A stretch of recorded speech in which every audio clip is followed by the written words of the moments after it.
ಬಂಗಾಳಕ್ಕೆ ನೂತನ ಮುಖ್ಯಮಂತ್ರಿ ಫೈನಲ್. ಬಿಜೆಪಿ ವಲಯದಿಂದ ಬಂದ ಮಾಹಿತಿಯ ಪ್ರಕಾರ ತೃಣಮೂಲ ಕಾಂಗ್ರೆಸ್ನಿಂದ ಬಿಜೆಪಿ ಸೇರಿ ಈಗ ವಿರೋಧ ಪಕ್ಷದ ನಾಯಕರಾಗಿರುವ ಸುವೇಂದು ಅಧಿಕಾರಿ ಪಶ್ಚಿಮ ಬಂಗಾಳದ ಮುಂದಿನ ಮುಖ್ಯಮಂತ್ರಿಯಾಗುವ ಸಾಧ್ಯತೆ ಹೆಚ್ಚು ಇದೆ.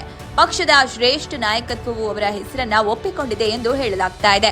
ಕೇಂದ್ರ ಗೃಹ ಸಚಿವ ಅಮಿತ್ ಶಾ ಮೇ 6ರಂದು ಕೋಲ್ಕತ್ತಾಗೆ ಬರುವ ನಿರೀಕ್ಷೆ ಇದೆ.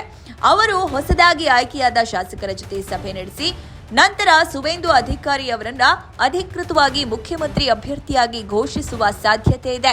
ಸುವೇಂದು ಅಧಿಕಾರಿ ಯಾಕೆ ಮುಖ್ಯಮಂತ್ರಿ ಸ್ಥಾನಕ್ಕೆ ಆಯ್ಕೆ? ಸುವೇಂದು ಅಧಿಕಾರಿ ಯಾಕೆ ಮುಖ್ಯಮಂತ್ರಿ ಸ್ಥಾನಕ್ಕೆ ಪ್ರಮುಖ ಅಭ್ಯರ್ಥಿಯಾಗಿದ್ದಾರೆ ಎಂಬುದನ್ನು ನೋಡಿದ್ರೆ ಅವರು ಬಹಳ ಕಾಲ ತೃಣಮೂಲ ಕಾಂಗ್ರೆಸ್ನಲ್ಲಿ ಇದ್ರು ಮತ್ತು ಮಮತಾ ಬ್ಯಾನರ್ಜಿಯವರ ಆಪ್ತರಲ್ಲಿ ಒಬ್ಬರಾಗಿದ್ರು.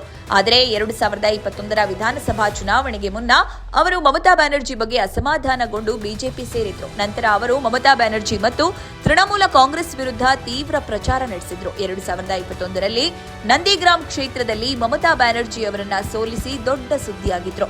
ಈ ಬಾರಿ ಮಮತಾ ಬ್ಯಾನರ್ಜಿ ಭವಾನಿಪುರದಿಂದ ಸ್ಪರ್ಧಿಸಿದಾಗ ಸುವೇಂದು ಅಧಿಕಾರಿ ಕೂಡ ಅಲ್ಲಿ ಸ್ಪರ್ಧಿಸಿ ಅವರನ್ನ 15,000ಕ್ಕೂ ಹೆಚ್ಚು ಮತಗಳಿಂದ ಸೋಲಿಸಿದ್ದಾರೆ. ಚುನಾವಣಾ ಫಲಿತಾಂಶಗಳ ನಂತರ ಅಮಿತ್ ಶಾ ಅವರನ್ನು ಕೇಂದ್ರ ವೀಕ್ಷಕರಾಗಿ ಹಾಗೂ ಒಡಿಶಾ ಮುಖ್ಯಮಂತ್ರಿ ಮೋಹನ್ ಮಾಂಝಿ ಅವರನ್ನು ಸಹ ವೀಕ್ಷಕರಾಗಿ ನೇಮಿಸಲಾಗಿದೆ.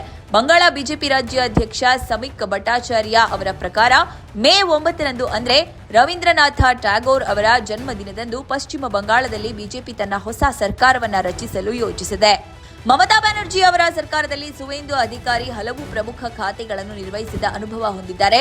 ಈಗ ವಿರೋಧ ಪಕ್ಷದ ನಾಯಕರಾಗಿಯೂ ಕಾರ್ಯನಿರ್ವಹಿಸಿರುವುದರಿಂದ ಆಡಳಿತ ಮತ್ತು ವಿಧಾನಸಭಾ ಕಾರ್ಯಪದ್ಧತಿ ಎರಡರಲ್ಲಿಯೂ ಅವರಿಗೆ ಅನುಭವ ಇದೆ. ಈ ಹಿನ್ನೆಲೆಯಲ್ಲಿ ಬಂಗಾಳದಲ್ಲಿ ಬಿಜೆಪಿ ಸರ್ಕಾರವನ್ನು ಮುನ್ನಡೆಸಲು ಸೂಕ್ತ ವ್ಯಕ್ತಿ ಎಂದು ಅವರನ್ನ ಪರಿಗಣಿಸಲಾಗ್ತಾ ಇದೆ.